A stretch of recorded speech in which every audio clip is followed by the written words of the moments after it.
मुख्यमंत्री योगी आदित्यनाथ ने बनाया नया रिकॉर्ड। लगातार 7 साल 148 दिन तक सीएम बनने का रिकॉर्ड। सीएम से अखिलेश, मुलायम, मायावती हुए पीछे। योगी यूपी में लंबे समय तक कार्यकाल वाले सीएम बने।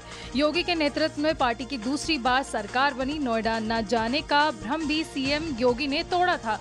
नोएडा जाने से कुर्सी चले जाने का मिथक तोड़ा था। रोजगार मेले के माध्यम से युवाओं को मिलेंगी नौकरियां। सीएम योगी की मौजूदगी में मिलेंगे 70,000 रोजगार के अवसर। अम्बेडकर नगर और अयोध्या में होने जा रहा रोजगार मेला। जनपद स्तरीय रोजगार मेले से युवाओं को मिलेंगी नौकरियां। 18 अगस्त को अयोध्या में होगा वृद्धा रोजगार मेले का आयोजन। अयोध्या से आचार्य नरेंद्र देव कृषि विश्वविद्यालय में होगा आयोजन। करीब 50 कंपनियां प्रदान करेंगी 21,000 रोजगार के अवसर। एक कार्यक्रम के दौरान अखिलेश यादव ने बीजेपी सरकार पर फिर से बोला हमला। कहा, बीजेपी में जुमले उछालने वालों का एक दल बन गया है। बीजेपी अधिकारियों के माध्यम से चुनाव जीतना चाहती है। बीजेपी की शिकायत सपा चुनाव आयोग से करेगी। देश से महंगाई कम हो, बेरोजगारों को रोजगार मिले। उपचुनाव को लेकर अखिलेश यादव ने दिया बड़ा बयान। बोले, उपचुनाव जब भी आएगा जनता भारतीय जनता पार्टी को हराएगी। ये अधिकारियों के माध्यम से चुनाव जीतना चाहते हैं। बीएसपी सुप्रीमो मायावती ने एक्स पर किया पोस्ट। कल पीएम मोदी द्वारा बाबा साहब पर दिए गए बयान पर बोली, संवैधानिक व्यवस्था को कम्युनल कहना क्या उचित। सरकार संविधान की मंशा के हिसाब से सेकुलरिज्म का पालन करे, यही सच्ची देशभक्ति व राजधर्म। कल पीएम ने धर्मनिरपेक्षता के सिद्धांत की संवैधानिक व्यवस्था को कम्युनल कहा था। पीएम द्वारा समस्याओं पर लोगों में उम्मीद की कोई किरण नहीं। गरीबी, महंगाई की समस्या पर लोगों में उम्मीद की कोई किरण नहीं।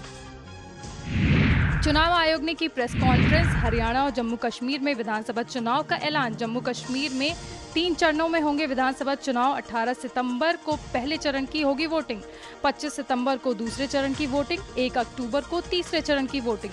हरियाणा में 1 अक्टूबर को मतदान होगा। हरियाणा में 1 चरण में विधानसभा चुनाव होंगे। जम्मू कश्मीर और हरियाणा में 4 अक्टूबर को वोटों की गिनती होगी। हरियाणा और जम्मू कश्मीर में चुनाव की तारीखों के ऐलान के साथ इलेक्शन कमीशन ने कहा, लोकसभा चुनाव में हमने कई रिकॉर्ड बनाए। लोकसभा चुनाव ने पूरी दुनिया को संदेश दिया। मैनपुरी सांसद डिंपल यादव का बड़ा बयान। उपचुनाव में सपा सभी सीटें जीतेगी। लोगों को बुलडोजर के खौफ से डराया जा रहा। नवाब सिंह को लेकर डिंपल यादव ने कहा, भाजपा के लिए कार्य कर रहे थे नवाब सिंह। उपचुनाव पर सपा विधायक रविदास मल्होत्रा ने दिया बयान। बोले, यूपी में कांग्रेस को क्षमता के अनुसार सीट दी जाएगी। दूसरे राज्यों में वह हम लोगों को सीट नहीं दे रहे। बीजेपी किसी के दम पर भी चुनाव नहीं जीत पाएगी। 10 सीटों पर सपा और इंडिया गठबंधन चुनाव जीतेगा।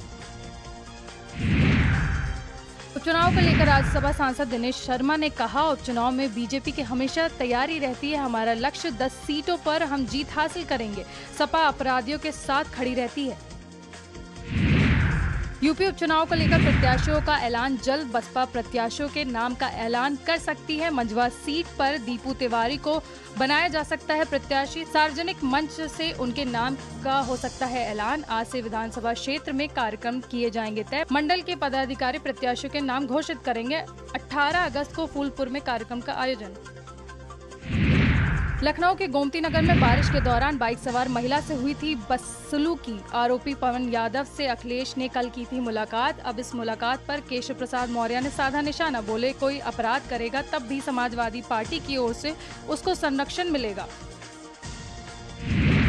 कन्नौज में किशोरी से दुष्कर्म का मामला। नवाब सिंह यादव की जमानत पर सुनवाई आगे बढ़ी। शनिवार को जमानत पर अदालत करेगी सुनवाई। डीएनए टेस्ट को लेकर पूर्व प्रमुख की ली गई थी सहमति। रेप की धारा बढ़ाने जमानत पर शनिवार को होगी सुनवाई।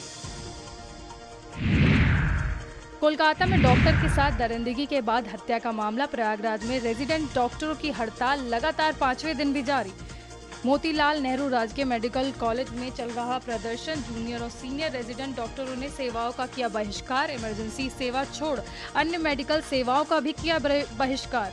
डॉक्टर हाथों में पोस्टर लेकर कर रहे प्रदर्शन। डॉक्टर दोषियों के खिलाफ कर रहे कड़ी कार्रवाई की मांग। बांग्लादेश में अंतरिम सरकार के प्रमुख मोहम्मद यूनिस ने की पीएम मोदी से बात। मौजूदा स्थिति पर विचारों का आदान प्रदान किया। बांग्लादेश में हिंदुओं और अल्पसंख्यकों की सुरक्षा का दिया आश्वासन। सुब्रमण्यम स्वामी ने राहुल गांधी की नागरिकता को लेकर दिल्ली हाई कोर्ट में दाखिल की याचिका, केंद्र सरकार से सख्त कदम उठाने की मांग। दिल्ली सरकार में मंत्री आतिशी ने हरियाणा और जम्मू कश्मीर में विधानसभा चुनाव की तारीखों की घोषणा पर दिया बयान। कहा, आम आदमी पार्टी हरियाणा में चुनाव लड़ रही है। हमारे नेता भगवंत मान, संजय सिंह, सुनीता केजरीवाल की जनसभाएं चल रही हैं। भारी संख्या में लोग इन जनसभाओं में आ रहे हैं। बीजेपी प्रवक्ता सुधांशु त्रिवेदी ने की प्रेस कॉन्फ्रेंस। बीजेपी का इंडिया गठबंधन पर जोरदार हमला। कोलकाता की घटना पर बोले, ममता सरकार में संरक्षण में हिंसा, सबूत मिटाने की कोशिश की गई। ये घटना नहीं, मानसिकता है। दो लड़के आखिर चुप क्यों हैं?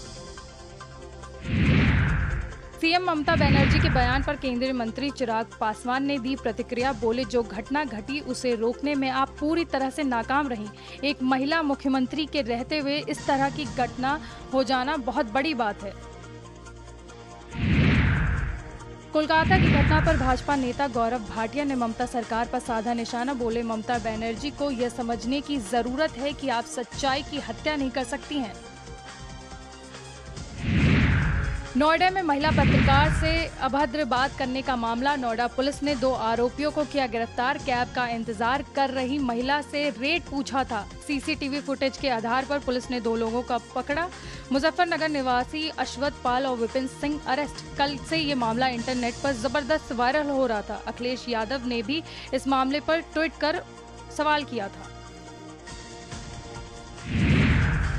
सुल्तानपुर में अनाज माफियाओं और बिचौलियों का बड़ा कारनामा उजागर। गरीबी रेखा से नीचे वाले लोगों की बना दी फर्जी खतौनी। 109 भूमिहीनों गरीबों की फर्जी खतौनी दिखाकर बेच दिए अनाज। फर्जी खतौनी दिखाकर बेच दिए हजारों क्विंटल धान। गरीबों के खाते में आए करोड़ों रुपए का खा गए अनाज।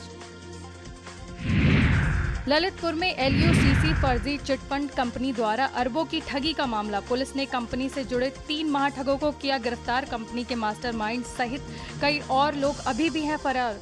पुलिस ने 50 लाख से ज्यादा के बैंक खाते कराए सीज। करोड़ों की अचल संपत्ति भी की चिन्हित।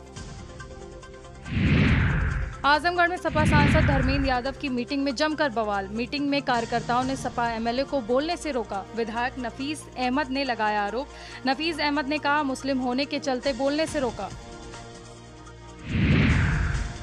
पवन यादव प्रकरण में लखनऊ पुलिस ने जारी किया बयान। पवन यादव पर साक्ष्य के आधार पर कार्रवाई हुई। आरोपी के खिलाफ 3 मुकदमे पूर्व में दर्ज है।